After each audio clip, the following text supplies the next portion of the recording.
Siema, ja jestem Jakub, znany także jako Toć2Szok i witam Was bardzo serdecznie w kolejnym odcinku z serii Skok w przeszłość.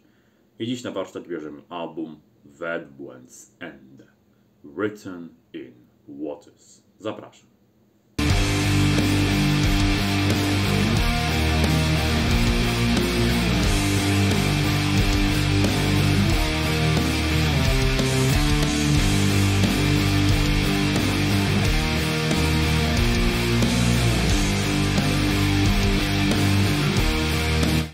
Wydany w październiku 1995 roku przez Misanthropy Records.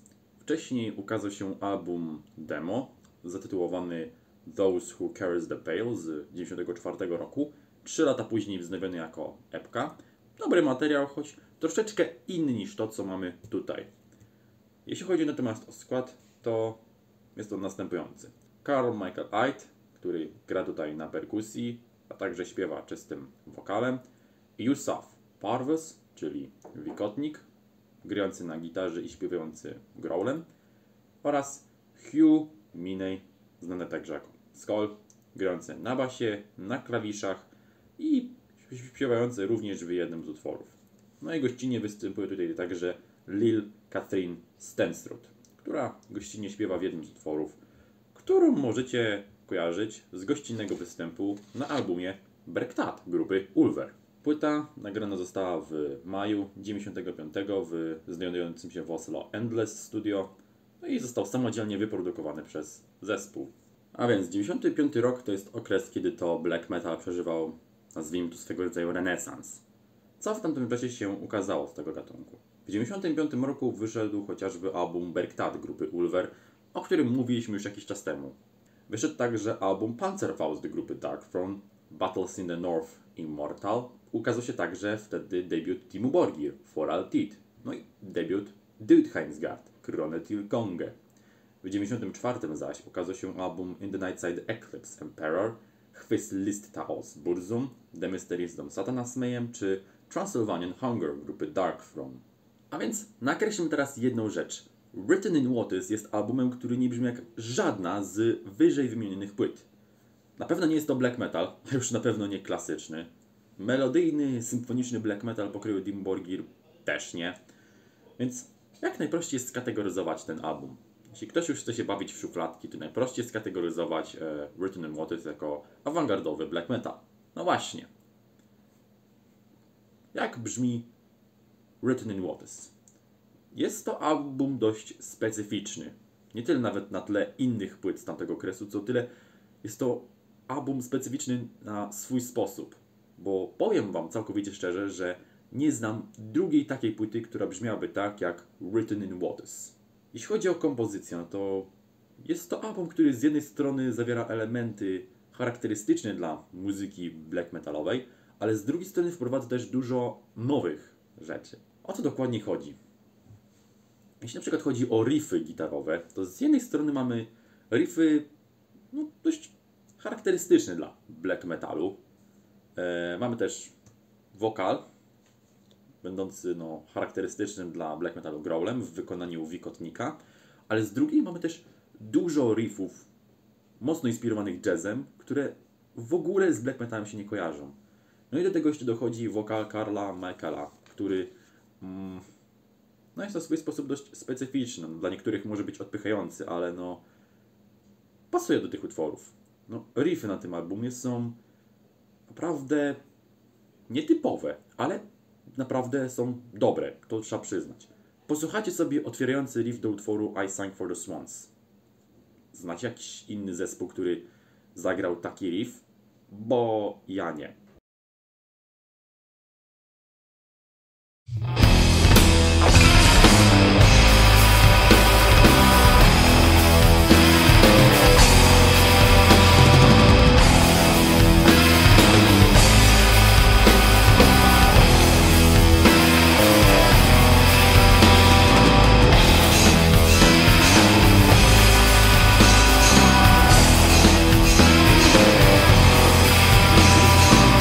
Carla Michaela Ide.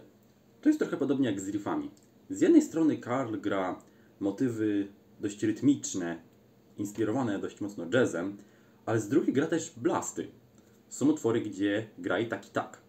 Dobrym przykładem tego będzie utwór Coiled in Wings, gdzie przez pierwszą część utworu gra dość rytmicznie. Tak nie za szybko, nazwijmy to, ale pod koniec przechodzi w dość szybkie granie, właśnie podchodzące bardziej pod blasty. No i jego czysty wokal jest wypierany przez growl wikotnika. Są utwory właśnie, gdzie mam taką przeplatankę, nazwijmy to, czystych wokali Karla z jego dość równą, rytmiczną grą na perkusji, a growlami wikotnika i blastami. Jest to naprawdę ciekawe i nietypowe połączenie. Taki styl gry na perkusji mi się dość mocno kojarzy z albumem La Masquerade Infernale. Nie, że tu i tu gra na perkusji jest taka sama, nie, w żadnym wypadku, ale no, sam zamysł tutaj jest, wydaje się, to dość podobny.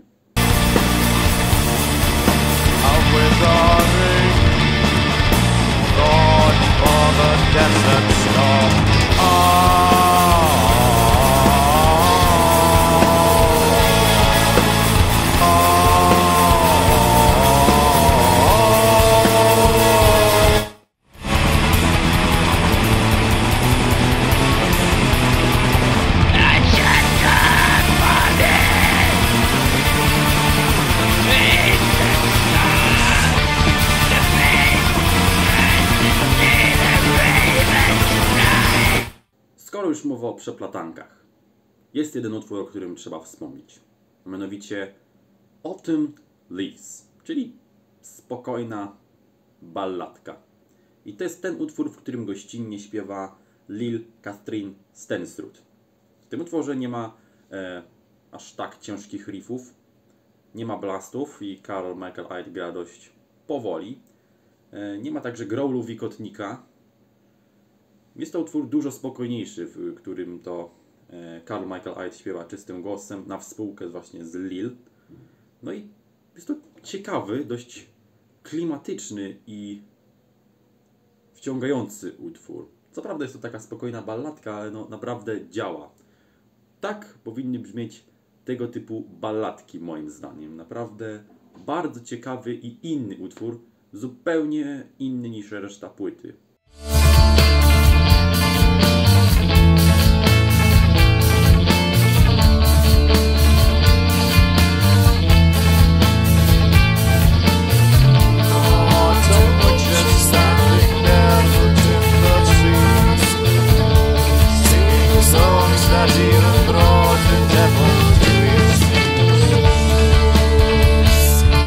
Kolejną rzeczą, o której chciałem tutaj wspomnieć, jest melancholia tej muzyki, jak i też warstwa tekstowa. No, teksty na Written in Waters się też mocno różnią od tego, co było na scenie black metalowej w tamtym czasie.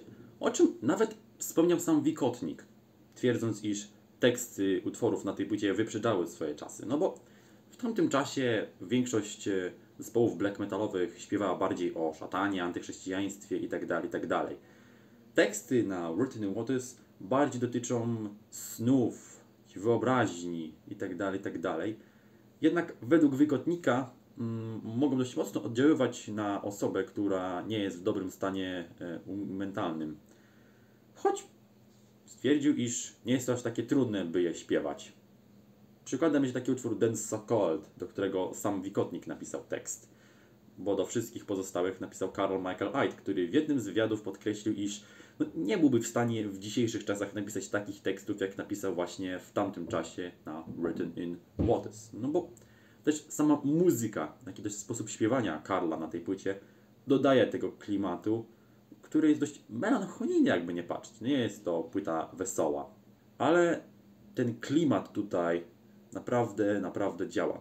Nie jest to taki klimat, jak był na przykład na Bergtat Ulvera, ale klimat tutaj jest. To trzeba przyznać, że naprawdę te utwory są dość ponure na swój sposób, ale naprawdę to działa.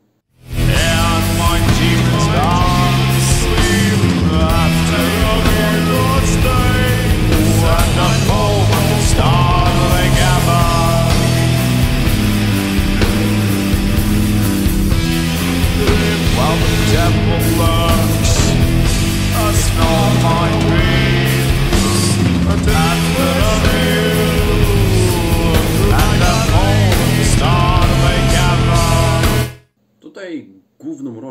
moim zdaniem, jeśli chodzi o tą melancholię, robi tutaj wokal Karla właśnie. No, wokal Karla nie każdemu może przypaść do gustu. No, śpiewa on na swój sposób dość specyficznie, ale moim zdaniem to naprawdę działa i dodaje klimatu tym utworom. Szczególnie to słychać w takich utworach jak na przykład Remembrance of the Things Past. Naprawdę piękny utwór moim zdaniem. Naprawdę absolutny sztos. Nie wiem, co jeszcze mógłbym powiedzieć. Ciekawostką tutaj będzie fakt, że w tym utworze śpiewany jest nie tylko sam tekst do tego utworu, to tekst do następnego utworu To Swarm Deserted Away. Czyli jakby w tym utworze śpiewany jest tekst do 2 utworów, a nie do jednego. No i naprawdę oddaje on klimat tej płyty. Naprawdę piękny utwór.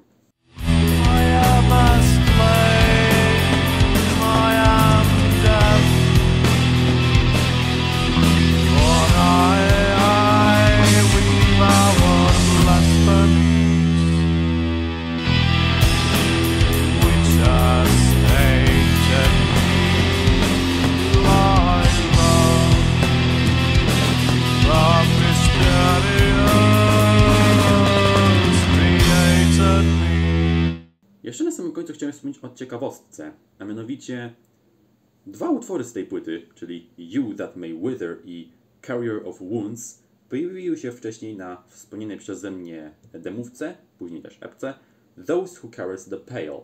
Jednak miały tam odrobinkę inne tytuły niż na tej płycie, choć nie uległo one dużej zmianie. Taki Carrier of Wounds na demówce nazywał się po prostu The Carrier of Wounds, a You That May Wither po prostu You That May Wither.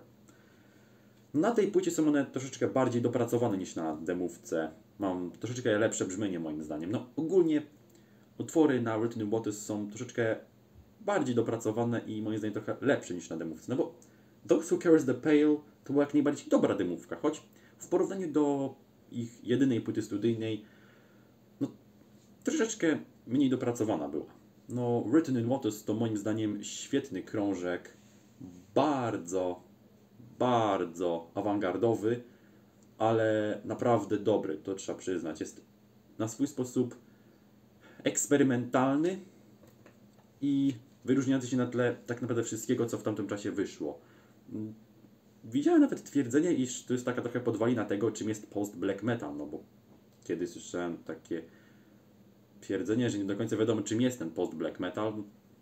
Tak naprawdę to można do post-black metalu zaliczyć wszystko, co niby jest black metalem, a się do niego nie zalicza. No, trochę tak jest z Written in Waters, ale nie do końca, no bo nie jest to krążek black metalowy w żadnym wypadku. Choć, jak mówiłem, pewne elementy charakterystyczne dla black metalu się tutaj pojawiają. Ale jak mówiłem, ten album rządzi się swoimi prawami. Jest to eksperymentalny i awangardowy album, ale moim zdaniem naprawdę dobry.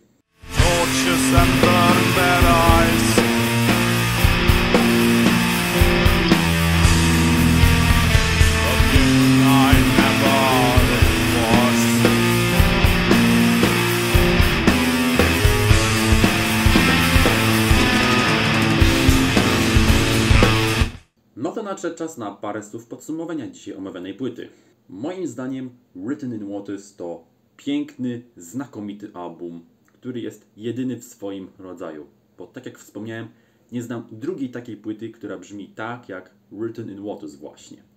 To jest na swój sposób wyjątkowy album, ale naprawdę dobry. Choć w tamtym czasie, kiedy się ukazał, nie został zbyt dobrze przyjęty. No bo był on postrzegany raczej jako nieudolne dzieło niekompetentnych muzyków.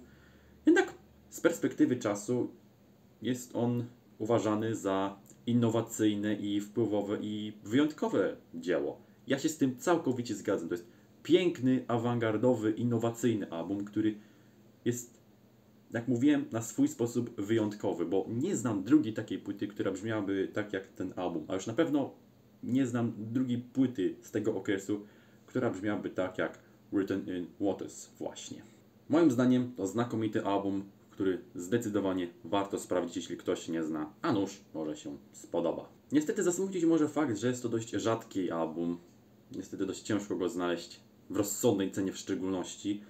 Więc no, trzeba niestety trochę popolować, żeby go znaleźć. No, Bad Band Sunday jest projektem, który no, nie odniósł większego sukcesu, bo tak naprawdę to poza tą płytą oraz wspomnianą wyżej demówką oficjalnie nie ukazało się żadne inne wydawnictwa tego zespołu. Były tam jakieś bootlegi, ale no, bootlegi wiadomo, że nie są oficjalne.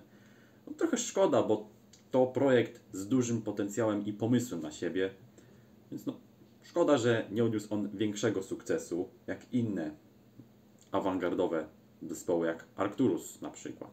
No i to ode mnie na dzisiaj na tyle, tak więc mam nadzieję, że odcinek Wam się spodobał. Jeśli tak, zostawcie łapkę w górę, suba, napiszcie jakiś komentarz i co? To by było na tyle. Widzimy się kolejnym razem, trzymajcie się i do następnego razu. Cześć!